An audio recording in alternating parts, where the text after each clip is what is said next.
¿Cómo están? Qué lindo volver a encontrarnos en este programa.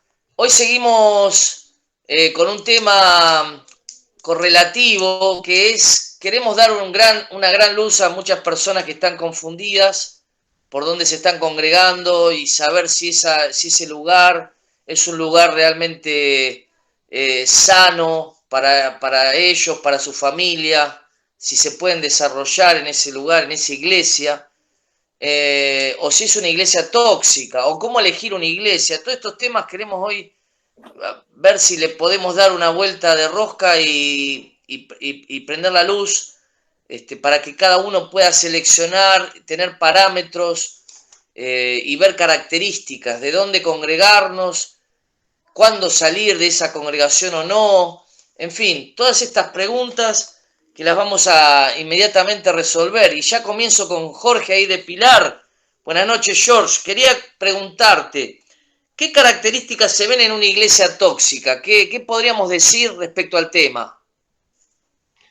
Muy buenas noches, mis queridos hermanos, amigos y todas aquellas personas que nos acompañan. Estoy siendo asombrado porque veo gente que no conozco a veces, que hacen comentarios, y la verdad que es algo que me alegra mucho. Y de paso, como soy un pedigüeño, quiero seguir por favor pidiéndole que nos envíen sus preguntas. Hemos recibido varias en esta semana y estamos tratando de manejarnos con el tema. Bueno, la pregunta que haces es complicada. Lo primero que tengo que decir es, obviamente que en todo lo que tiene que ver con el reino de Dios es algo profundo, ¿no? Pero ¿qué características se ven en una iglesia tóxica? Y es difícil para mí, supongo que para ustedes también, porque en algún sentido todos somos enfermos, ¿no? Yo siempre digo cuando llego a una comunidad que le doy gracias a Dios cuando llego que esa iglesia no es perfecta, igual que yo, ¿no? Y aclaro que si fuera perfecta yo no podría entrar porque la arruinaría.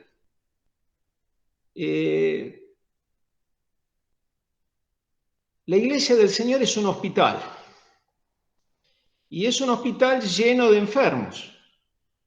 Esos enfermos son el objetivo por el cual el Señor vino. Él no vino para los sanos. El Señor dijo que ellos no tienen necesidad de un médico. Esto lo dice en Marcos 2:17. Todos estamos en la iglesia porque necesitamos a ese único médico para poder no sobrevivir, para poder vivir.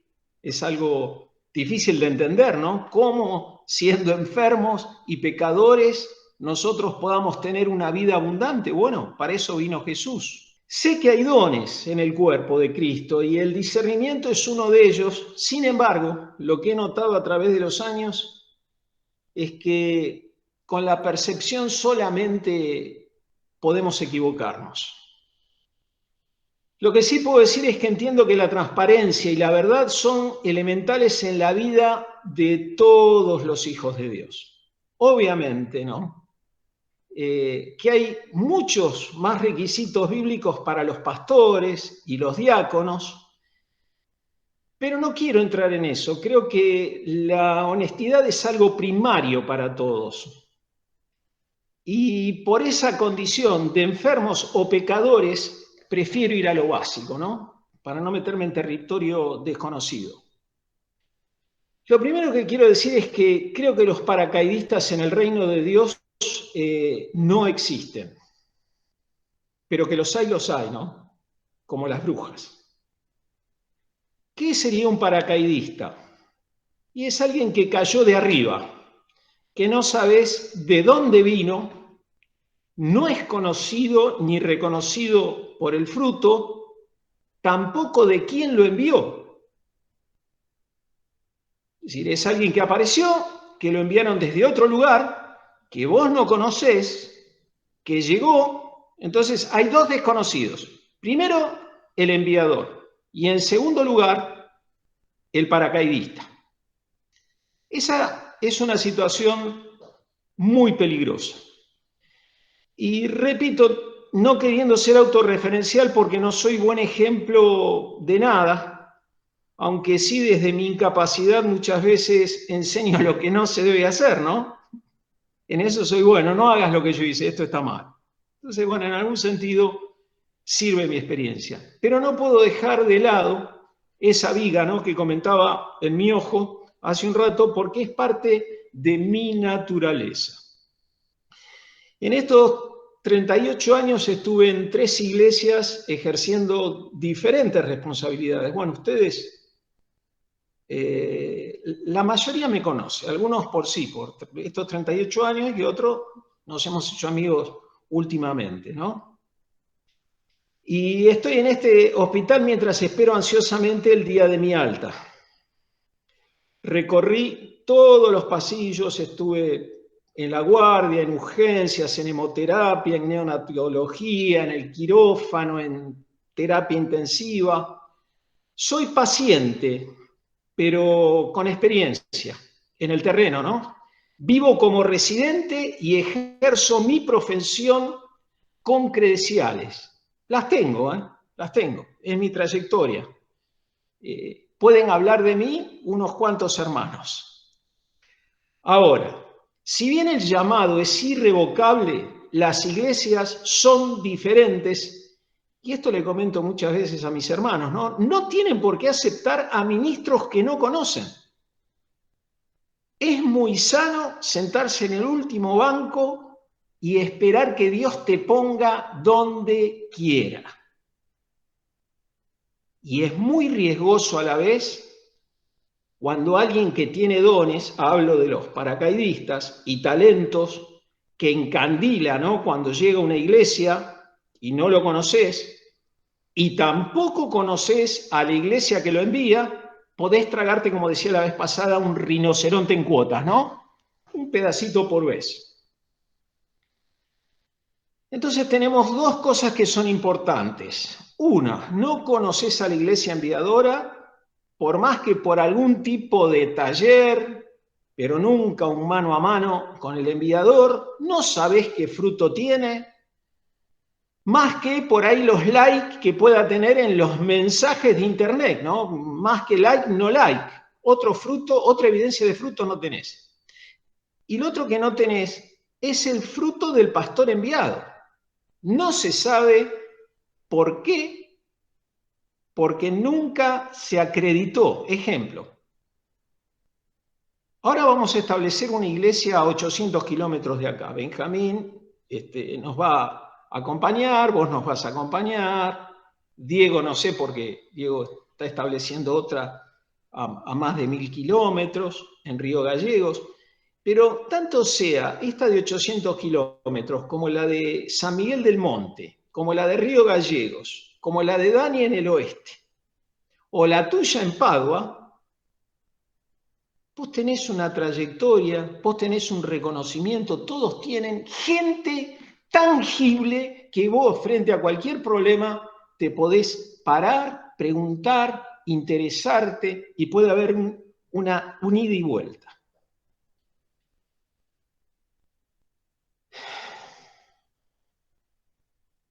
Ahora tenemos un caso concreto, ¿no? Es un caso de un pastor enviado. Este pastor enviado dice que está en disciplina, pero no dice puntualmente cuál es la causa. Esta es una de las inquietudes y de los casos, ¿no? Solo que ya no puede predicar más y que la iglesia enviadora ya no tiene relación con él. Bien. Luego dice que su tratamiento de restauración y disciplinario lo hará la iglesia enviadora. Ahora surgen varias preguntas, ¿no? O inconsistencias. Primera inconsistencia. En mi barrio, les aclaro, le decimos mentira, ¿no? Se le vio la hilacha. Primera inconsistencia. No es que yo la digo, dicha por la propia persona. ¿Cómo puede restaurarte una iglesia que te quitó el apoyo y ya no perteneces a ella? ¿Cómo se puede encargar si te sacaron el apoyo, el sustento y ya no perteneces más? No lo entiendo. Segunda inconsistencia, estamos hablando de la honestidad o de la mentira, ¿no? Del engaño, que son cosas primarias para todo creyente. Dicha por la persona. Pide perdón la persona por no tener una coyuntura. En otros lugares se dice un hermano mayor, en otros lugares dicen un mentor, en la iglesia local. Pide perdón.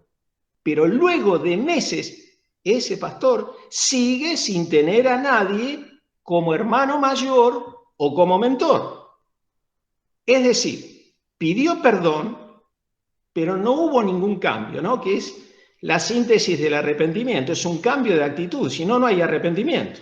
Ahora hay un agravante más, y es el de exigir a todos los miembros de la congregación que deben de tener o un hermano mayor, o una coyuntura, o un mentor. ¿Se entiende? Caso contrario, no estás cumpliendo con las normas de la iglesia. Por ende, no podés discipular a nadie. Está fuera de las normas de la iglesia. ¿Perdón? ¿Estoy hablando bien? Yo me hago una pregunta más. ¿Por qué este pastor está haciendo lo que no debe? Porque si esto no fuera así, si la norma es esa, él no podría discipular y está discipulando, no podría gobernar la iglesia y está gobernando en una situación de disciplina. Y no solo eso, está proponiendo a pastores en la iglesia que no son de la iglesia. De paréntesis, tampoco los conocemos, tampoco tienen fruto. Hasta donde yo sé, no lo sé todo. Bueno, ¿vos no estarías como pastor en primer lugar fuera de las normas de la iglesia? Me hago esa pregunta, ¿no? Y acá surge una tercera barbaridad, que es el estándar, ¿no? Para los pastores. Esto ya no es una inconsistencia, es una barbaridad. Proponer pastores que respondan en obediencia a ese pastor, que está en error, llámese disciplina, tratado por una iglesia que ya está totalmente desvinculado, que no puede predicar, pero exigen subordinación a su persona. Por sobre, no solo la congregación, sino el mismo Jesús. Bueno, podríamos decir que no todos los que se dicen pastores son pastores, pero son muy parecidos, ¿no? La iglesia, consejo y recomendación final, la iglesia debe observar el fruto, repito, el fruto y el carácter de un pastor. No debiéramos dejarnos engañar nunca, nunca, nunca, ni por el carisma, ni por los dones, ni por el tono de voz, ni por la impronta, ni por algunas cuestiones que tienen que ver con la hermenéutica, ni la homilética, ni el color de la corbata, ni el corte de cabello. Espero haber respondido algo de la pregunta difícil que me hicieron, que son: ¿qué características se ven en una iglesia tóxica? La mentira, el engaño y el fraude, y el autoritarismo. Muchas gracias por su paciencia. Muy bien, George.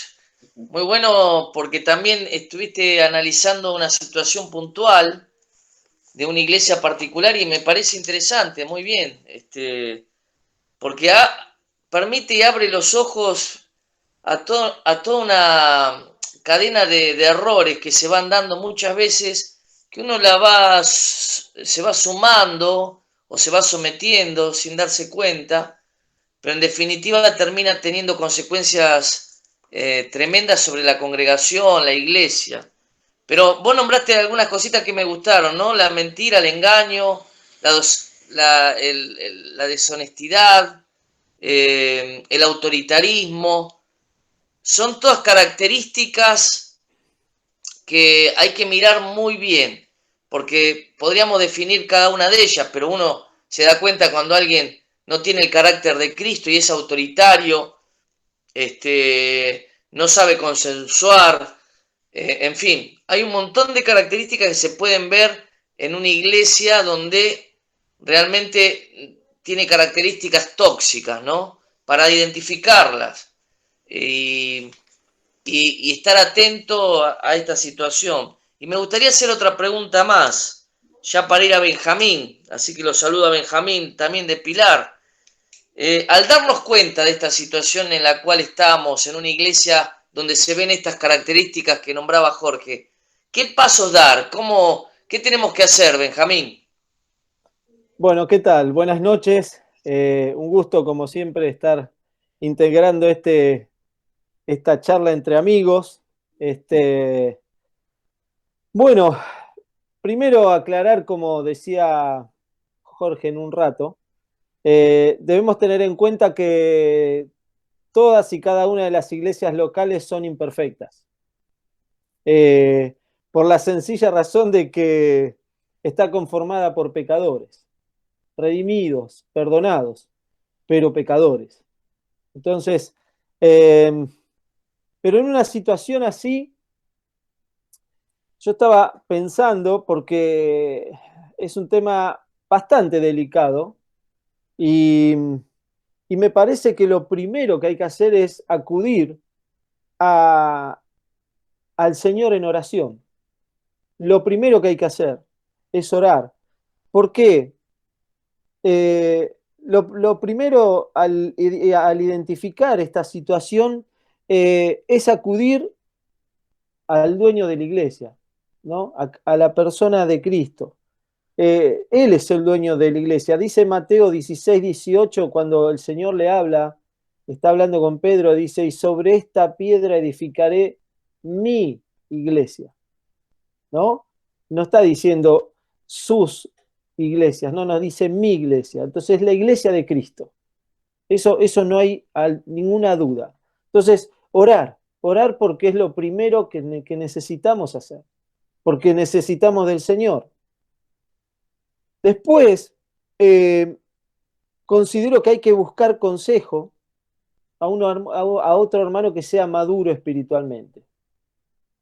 Esto va a hacer que las decisiones a tomar, según cada situación particular, porque todas son muy particulares, de hecho, cada hermano lo vive de distintas maneras, o sea, lo vive según lo que le haya sucedido. Eh, entonces, según cada esa situación particular, sean conformes a los principios bíblicos. O sea, es muy importante este punto, ya que no debemos dejarnos llevar por el impulso de nuestras emociones. Eso es muy importante. No debemos permitirnos esto por la sencilla razón de que no es nuestra voluntad la que debemos buscar. La voluntad que debemos buscar es la voluntad de Cristo, la voluntad de Dios para su iglesia. Entonces, eso me parece que son puntos muy, muy importantes. Ahora, otro punto muy importante a tener en cuenta es que no tenemos que buscar aliados para diseminar lo que descubrí o lo que descubrimos. ¿Por qué? Bueno, muchas veces estas situaciones nos enojan y este sentir puede dañar a la iglesia de Cristo. O sea, yo enojado puedo hacer mucho daño. Entonces, es imprescindible, en un caso así, verificar nuestro corazón. Tenemos que ver qué es lo que me está pasando, ¿no? ¿Qué intencionalidad estoy teniendo? Para estar seguro de que estoy haciendo la voluntad de Dios, que es lo que supuestamente todos tenemos que tener. Entonces debo medirme espiritualmente. Ahora, ¿cómo hago para medirme espiritualmente? Eso es algo, ¿no? Que cualquiera le gustaría saber. Bueno, la palabra de Dios es muy clara. O sea, un hijo de Dios puede medirse espiritualmente si está lleno del Espíritu Santo, ¿no? Cuando uno está lleno del Espíritu Santo, está bajo el control del Espíritu Santo. Y la Biblia dice que nosotros tenemos que tener el fruto del Espíritu Santo. Entonces, Gálatas, capítulo 5, verso 23, 22 y 23 dice, en cambio, la clase de fruto que el Espíritu Santo produce en nuestra vida es amor, alegría, paz, paciencia, gentileza, bondad, fidelidad, humildad y control propio.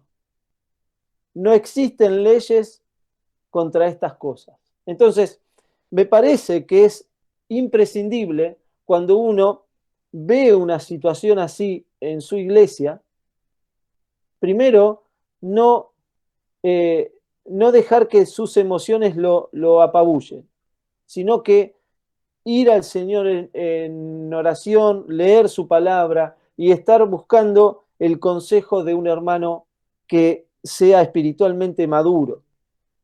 Solamente si estoy controlado por el Espíritu Santo es cuando voy a actuar en la voluntad de Dios. Si no, es imposible. Entonces, yo voy a estar seguro que estoy en la voluntad de Dios si estoy lleno del Espíritu Santo. Ahora, la Biblia dice que debemos corregir en amor a los que están pecando. Y eso es algo que lo dice Mateo capítulo 18, verso 15 al 17. Dice, ¿cómo corregir a otro creyente?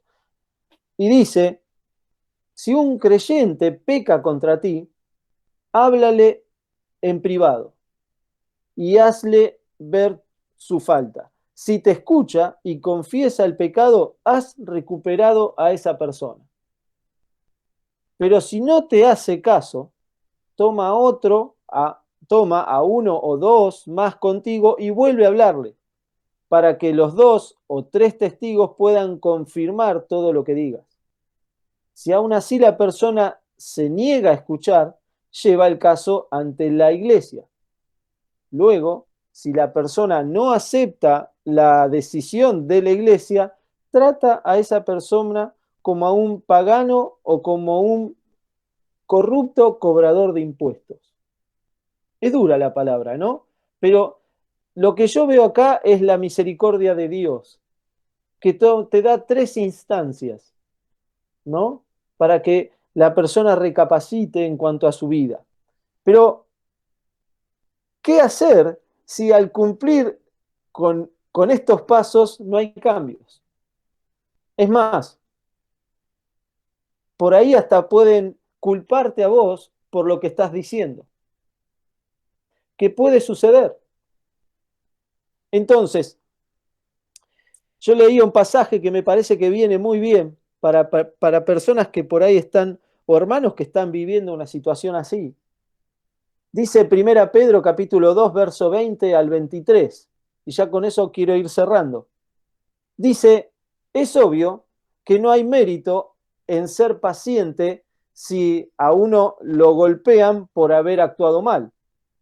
Pero si sufre por hacer el bien y lo soporta con paciencia, Dios se agrada de ustedes. Verso siguiente dice, pues Dios los llamó a hacer lo bueno.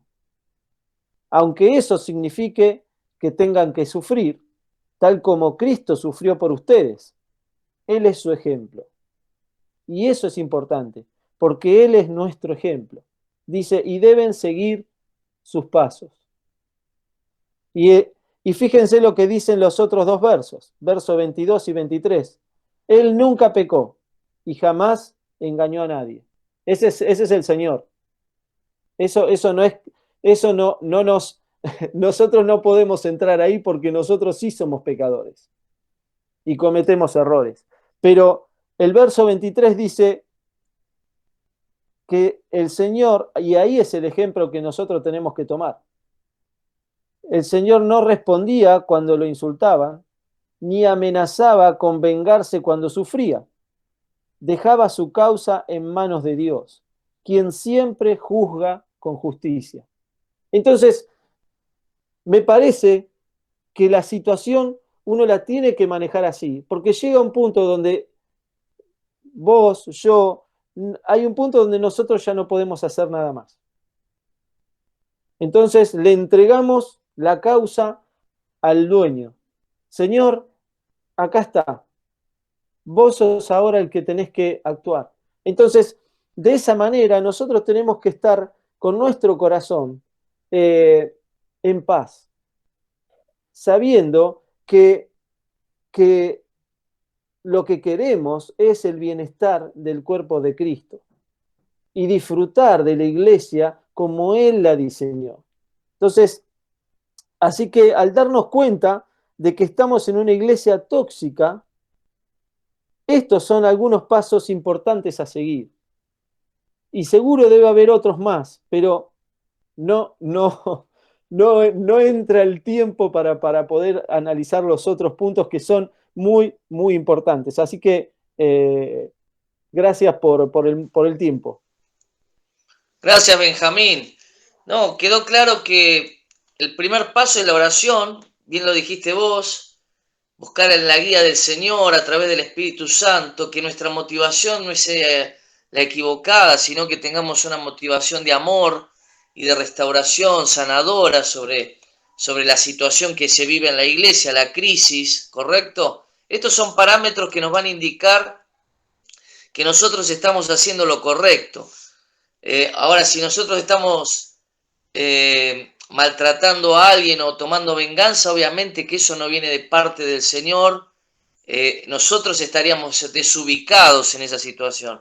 Pero si estamos bien, en lo correcto, estamos viendo una iglesia que permanentemente está en crisis, que sus líderes con la iglesia tienen las características que Jorge había hablado, me parece que muy bueno lo que aportaste, buscar en el Señor, dar los pasos correctos, orar, buscar al Señor en esto, y bueno, a ver si la situación, presentarla delante del Señor y también confrontar con amor, pero con verdad y misericordia, pero confrontar las situaciones equivocadas, hablar con la persona correcta, no murmurar, sino que ir directamente a la persona que está afectando tu vida, tratarlo, si esa persona, como dice la Biblia, no reconoce, bueno, ir con otro testigo, ir con 2 o 3, y si no, tenerlo como un hombre o una mujer que no conoce a Dios, un gentil o publicano, dice la Biblia, un cobrador de impuestos, que era la peor categoría en la antigüedad que una persona pudiera recibir, ¿no? Así que bueno, esos son parámetros muy interesantes, pasos a tomar. Y voy a ir a Daniel, así como vemos lo negativo, las características negativas, podemos ver también qué características tiene una iglesia sana. Daniel, ahí en Marcos Paz, que hace mucho frío también. ¿Cómo estás, Dani? Buenas noches. ¿Qué tal? Buenas noches. Qué lindo encontrarnos nuevamente y poder compartir estos temas que espero sean de ayuda y de interés para todos los que lo escuchan, ¿no? Y cuando me hicieron la pregunta, ¿qué características tiene una iglesia sana? Me vino a mí el pasaje de Hechos capítulo 2, versículo 43 al 47, que me relata el comienzo de la iglesia, cómo eran los primeros cristianos, los primeros hermanos nuestros, ¿no? Y yo cuando leo este pasaje, dice, sobrevino temor a toda persona y muchos prodigios y señales eran hechas por los apóstoles. Todos los que habían creído estaban juntos y tenían todas las cosas en común. Vendían sus propiedades y sus bienes y los compartían con todos, según la necesidad de cada uno. Día tras día continuaban unánimes en el templo y partiendo el pan en los hogares comían juntos con alegría y sencillez de corazón, alabando a Dios y hallando favor con todo el pueblo, y el Señor añadía cada día al número de ellos los que iban siendo salvos. Yo leo esta parte y yo digo, qué hermosa iglesia. Digo, yo me gustaría ser parte de esa iglesia, ¿no?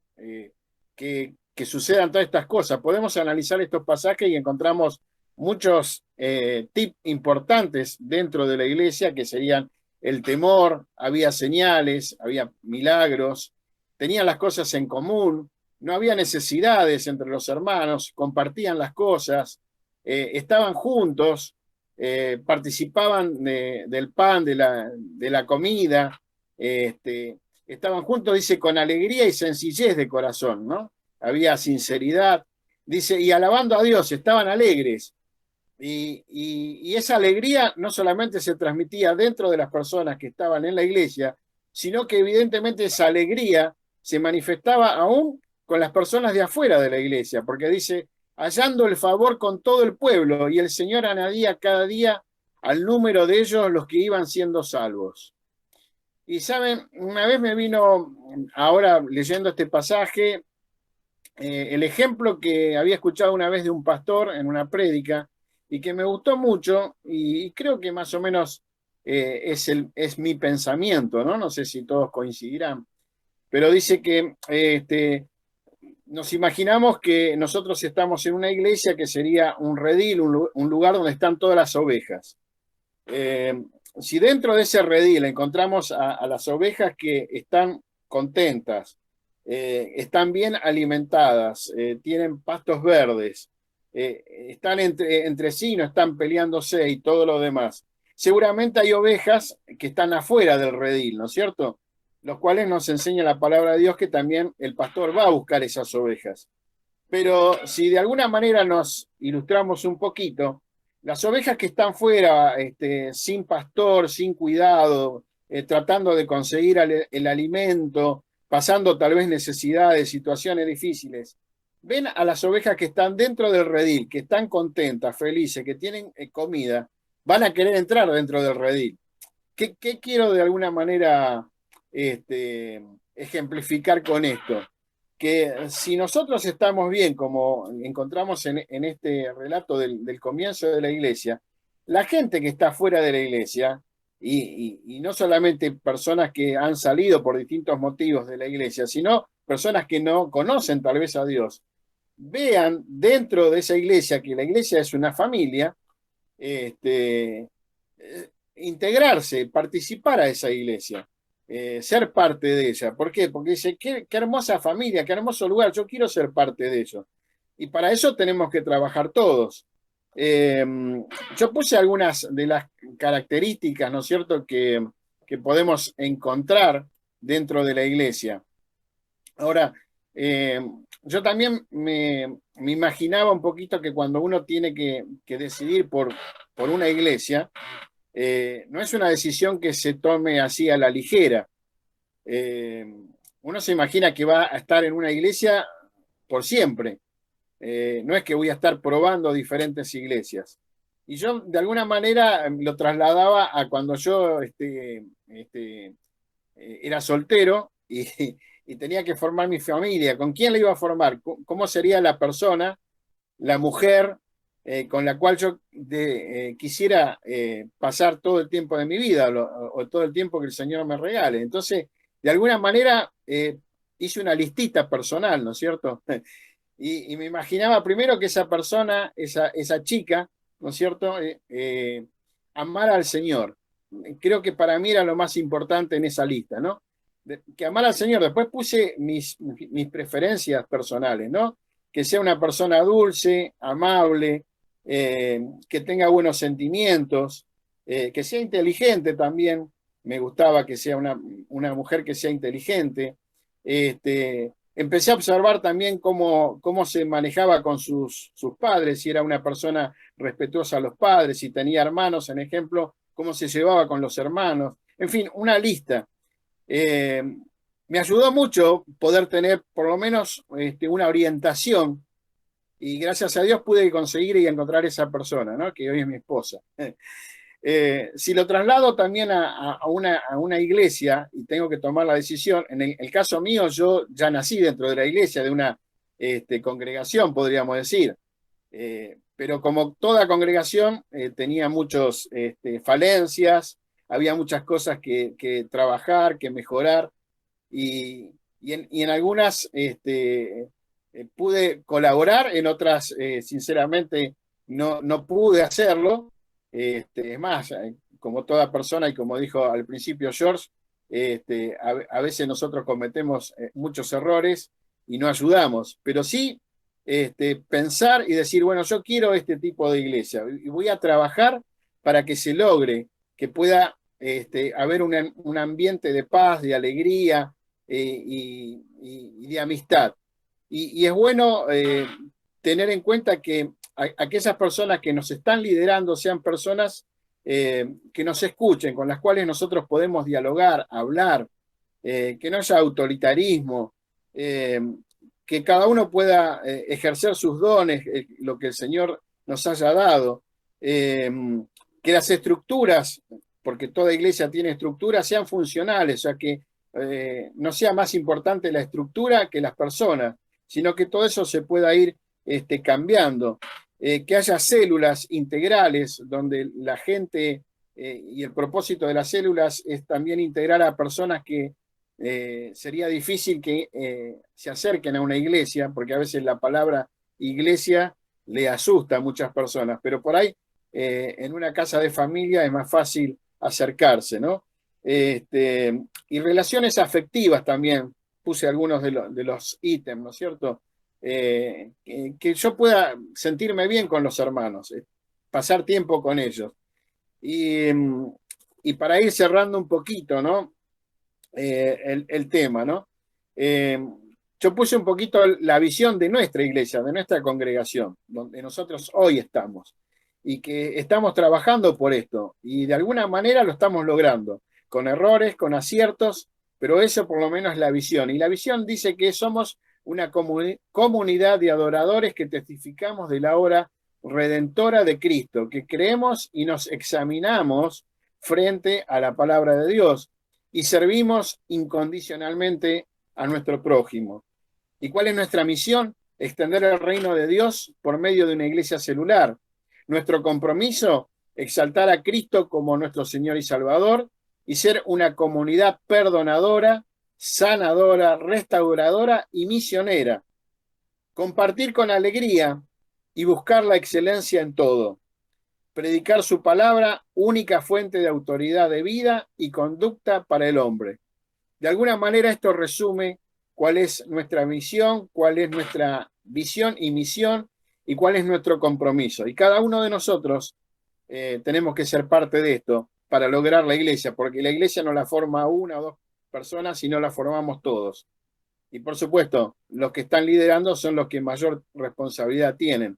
Por lo tanto, somos nosotros de alguna manera quienes nos tenemos que examinar cada día frente a la palabra del Señor y ser, por sobre todas las cosas, humildes y saber que nos podemos equivocar y que siempre tenemos que estar dispuestos a corregir, a pedir perdón cuando nos equivocamos, y el Señor va a bendecir, nos va a ayudar a crecer y a poder tener ese tipo de iglesia que cada uno tendrá sus diferentes matices, pero más o menos ese sería alguna de las características de una iglesia sana. Gracias, Dani. Y ya para ir redondeando, la última pregunta con Diego, el más lejano, Río Gallegos, que hace un frío de novela, ¿no? Allá desde Río Gallegos te quiero preguntar, Diego, ¿cuándo salir de una iglesia y cuándo quedarse? ¿Qué puedes contestar respecto a esto? ¿Cómo están? ¿Por dónde querés que arranque? Pero bueno, voy a empezar voy a empezar cuándo permanecer en la iglesia. Lo primero que me viene a la cabeza es el pasaje de Hebreos 10, 24 a 25, que dice: preocupémonos los unos por los otros a fin de estimularnos al amor y a las buenas obras, ¿no? Y ese pasaje que dice: no dejemos de congregarnos como algunos tienen por costumbres, sino animémonos unos a otros y con mayor razón ahora que vemos que aquel día se acerca. Entonces acá, desde la palabra nos anima a que tenemos que congregarnos, porque están las personas, ¿no?, que dicen como que ninguna iglesia se ajusta a la perspectiva que tiene la persona.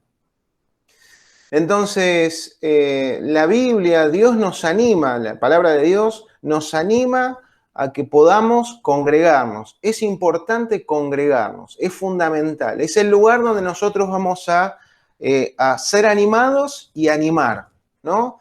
Ser animados con los dones de otras personas, con los servicios que tienen otras personas, con las palabras que otras personas tienen y también con lo que cada uno de nosotros tenemos. Entonces ahí está, es fundamental. Yo en mi casa ahora, en cuarentena yo me animo hoy limitado, ¿no? Me animo cuando nosotros nos juntamos y charlamos, me animo cuando me junto con la iglesia y charlamos y nos preguntamos cómo estamos y si hay alguien que está por ir pasando una dificultad, animar a esa persona y solamente ver a las personas del otro lado y poder ejercer el ministerio o el don, poder sentirme animado también, que puedan recibir lo que Dios tiene para sus vidas. Entonces, esa reciprocidad, esa comunicación, esa ida y vuelta, no hay otro lugar que la iglesia. O sea, no hay otro lugar. Por eso es tan importante y bíblicamente nos anima, ¿no? Bíblicamente nos anima. Si yo cometo algún error, si estaría solo, sería un problema. ¿Por qué sería un problema? Y porque ¿quién me va a aconsejar? ¿Quién me va a decir, che, Diego, acá le estás pifiando? ¿Quién me conoce? Ahora, en la iglesia que tengo que permanecer, creo que todos dijeron, voy a tratar de resumir, se tiene que predicar la palabra de Dios, no evangelio de la prosperidad, no un énfasis en la psicología, en donde el centro de todo es la persona y el centro de todo es la felicidad y la realización de la persona, no es bíblico. Si bien es un resultado, ¿no? Cuando vos te encontrás con Jesús, sentís que tu vida tiene sentido, te sentís casi, te diría, realizado, porque encontraste a esa persona única, perfecta, a ese Dios único y perfecto, todopoderoso, sobrenatural, que te da sentido. Pero el problema es cuando desplazamos a Cristo del lugar que le corresponde y la predicación va todo enfocado en que el público se pueda sentir bien, que se pueda sentir realizado. Bueno, tiene que ser un lugar donde se predica la palabra de Dios. Tiene que practicarse las ordenanzas del Señor. Tiene que haber una práctica de disciplina, pero no un propósito, no estoy hablando de bajado de caña, sino disciplina con el propósito de restaurar, de corregir, ¿no? De encauzar a la persona, de ayudar, no solamente para la persona, sino para la salud de la iglesia y para el testimonio del cristianismo, que está tan devaluado por falta de las prácticas de la disciplina. Y otra de las cosas que también es fundamental es los pastores y líderes tienen que ser de carácter probado. ¿Y cómo sé yo que una persona tiene el carácter probado? Porque son enseñables. Una persona enseñable es una persona que tiene el carácter probado. Ahora, volviendo un poquito, ¿no?, a esta migración de personas que van de acá para allá, cristianos que van de acá para allá, ¿cuáles son las razones equivocadas para dejar una iglesia? Porque alguien ha pecado, todos vamos a pecar, ¿no? Desacuerdos sobre asuntos doctrinales y secundarios, ¿no? Nosotros, entre amigos, tenemos posiciones distintas acerca de la escatología, ¿no? De la segunda venida de Cristo, de los tiempos finales. Bueno, eso no nos tiene que separar, pero para nada, no es una razón para irme de la iglesia. Falta de unión, estamos en proceso, ¿no? O sea, comienza con una reunión y nos vamos conociendo, y sí va a haber falta de unión porque hay un proceso de crecimiento. Ofensas personales, bueno, ahí está un poco ese condimento de crecimiento en las relaciones, es alguien me va a ofender y yo voy a tratar de solucionar esa dificultad, la otra persona va a aprender quizás a hablar mejor, me va a conocer qué cosas son las que a mí me ofenden. Falta de voluntad por someterse a la autoridad, ¿no? Desobediencia a la verdad, y sí, en la iglesia va a haber desobediencia. Desacuerdos por programa en la iglesia, y yo no estoy tan de acuerdo con este programa y no me siento muy bien. O por ahí escucho a otro pastor que me gusta cómo predica y digo, no, yo quiero ese lugar porque me gusta más cómo predican en ese lugar. Bueno, estas son algunas de las razones por las cuales son razones equivocadas del por qué yo voy a dejar la iglesia, ¿no? Yo creo que si hay algunas cuestiones que tienen que ver con estas razones, quizás Dios puede utilizar nuestras vidas para poder ser de influencia positiva dentro de la iglesia, el poder orar, amar a la iglesia y cuidar también esa sana doctrina, pero con respeto y con amor, ¿no? Bueno, hasta ahora lo que hablé es cuándo debo quedarme en la iglesia. Pero hay otra pregunta, ¿cuándo debo salir de la iglesia? ¿Sí? hay algunas razones, y estas razones uno tiene que tomarlas en consideración. Cuando la iglesia cree en algo que no es bíblico, voy a ir por las más tranquilas y después nos vamos a meter en el camino más escabroso. Cuando la iglesia cree en algo que no es bíblico, por ejemplo, niega la Trinidad, no cree en la humanidad de Cristo ni en su divinidad, o sea, cuando se presentan estas doctrinas que son fundamentales para el cristianismo y no las enseñan y creen en algo totalmente diferente, bueno, esto es una de las razones del por qué nosotros tendríamos que salir de esta iglesia. Otra de las razones es cuando hay inmoralidad en la iglesia y hay ausencia de arrepentimiento, porque las personas pueden cometer actos inmorales. El problema es cuando no hay arrepentimiento en el liderazgo, ¿no? Y profundizamos un poco más. Cuando no se está haciendo nada acerca de ese problema de inmoralidad y a su vez en donde no hay arrepentimiento. O sea, cuando esto queda en la nada, cuando se sabe que hay un hábito o hubo un acto de inmoralidad en donde la persona no se arrepintió, no hay un cambio de actitud, y cuando no se hace nada, bueno, eso es un buen momento para dejar la iglesia. Y algo que esto es importante tener en cuenta. Cuando ya no podés servir en una iglesia con una conciencia limpia, cuando no podés ejercitar tus dones. Esto no lo digo yo, me llamó la atención porque varios lo dijeron, de las personas que estuve escuchando, personas reconocidas. Y lo había pensado, yo en su momento cuando tomé una decisión, la carga más grande que yo tuve fue esta. Fundamentalmente, había otras cosas, pero fundamentalmente esto fue lo que a mí me generó esa convicción de salir. No estoy hablando de 2 iglesias nada más, ¿sí? Cuando tu conciencia no te deja tranquilo acerca de cosas que están sucediendo en la iglesia, que pueden ser estas que dije, y cuando no puedes desarrollar el ministerio que Dios te dio, es un momento para salir, porque finalmente eso se puede transformar en raíz de amargura, eso se puede transformar en enojo, eso nos puede frenar como hijos de Dios, como cristianos, y también puede afectar negativamente a la iglesia. O sea, no solamente pensando en uno, ¿no? Sino pensando también en el entorno y pensando en la familia. La Biblia dice, guarda tu corazón porque él mala la vida, y creo que tiene que ver con esto. Cuando no se está predicando la palabra de Dios fielmente, automáticamente se está dejando de alimentar a las ovejas. En 2 de Timoteo 2, 14 al 19 dice, no dejes de recordarles esto.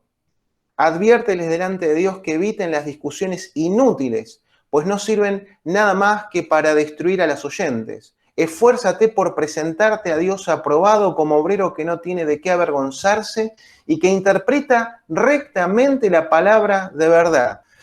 Por eso es importante que si estamos por ahí en una situación, una circunstancia en donde estamos viviendo en medio de este contexto, lo primero que tenemos que hacer es, como dijo Benjamín, algunos pasos, no quiero repetirlos, pero sí, si tenemos dudas, número 1, es importante buscar el consejo. Yo lo hice así.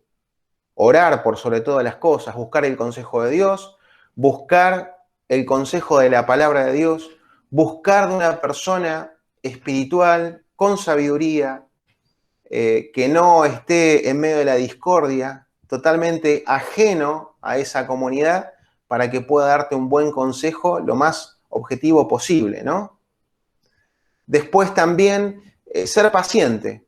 Y tenemos que ser amorosos para con la iglesia, pero también uno tiene que ser amoroso para con la familia propia. A veces que dilatamos algunas cosas y estamos poniendo en riesgo la salud espiritual, emocional y quizás hasta física de nuestra familia. Para aquellos que son padres, para aquellos que, o quizás es una madre soltera, tenés a tus hijos. Si vos ves alguna de estas cosas, bueno, es tiempo de tomar decisiones.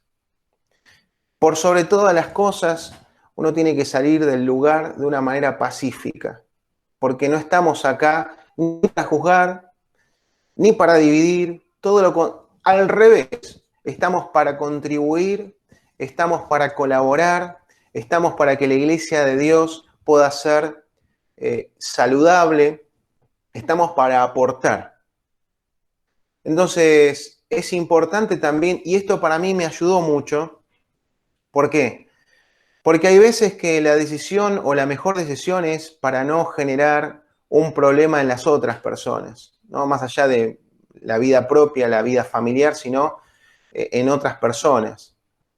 Hay personas que por ahí no se dan cuenta, no saben, no ven, o para ellos están bien.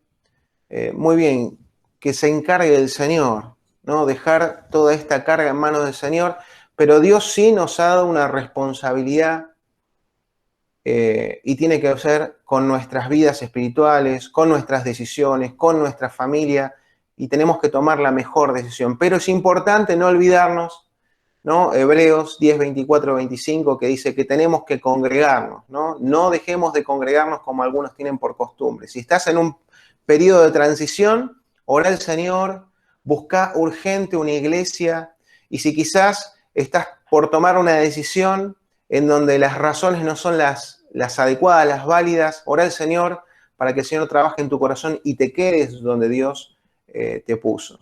Le voy a pedir a Daniel que haga una oración por aquellos que están tomando decisiones de este tipo, para que el Señor los pueda guiar. ¿Puedes bendecirnos con una oración, Daniel?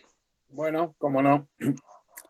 Querido Padre, hemos hablado de este tema, Señor, que has puesto en nuestro corazón.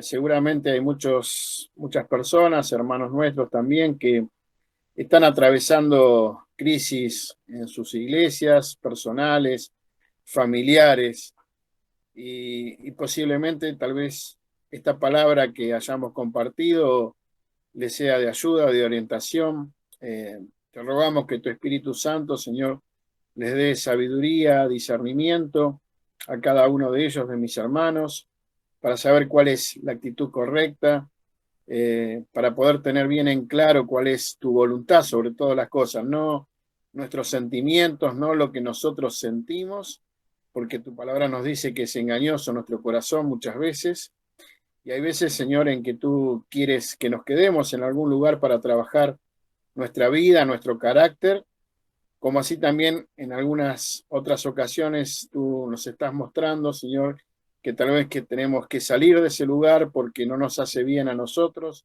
a nuestra familia, Señor. Pero como tú nos amas tanto, Señor, tú seguramente a través de tu Espíritu Santo en el corazón de cada uno de mis hermanos les vas a mostrar, Señor, cuál es la voluntad perfecta para ellos, Señor. Te ruego que les des sabiduría, que los ayudes y por sobre todas las cosas que nos ayudes a nosotros a poder, Señor, ser sencillos, humildes en nuestra manera de vivir, que nuestra vida también sea esas cartas abiertas que puedan ser leídas por cada uno de las personas que nos rodean. Señor, ayúdanos, Señor, a vivir y ser parte de una iglesia sana, una iglesia preparada también y que anhela, Señor, tu regreso.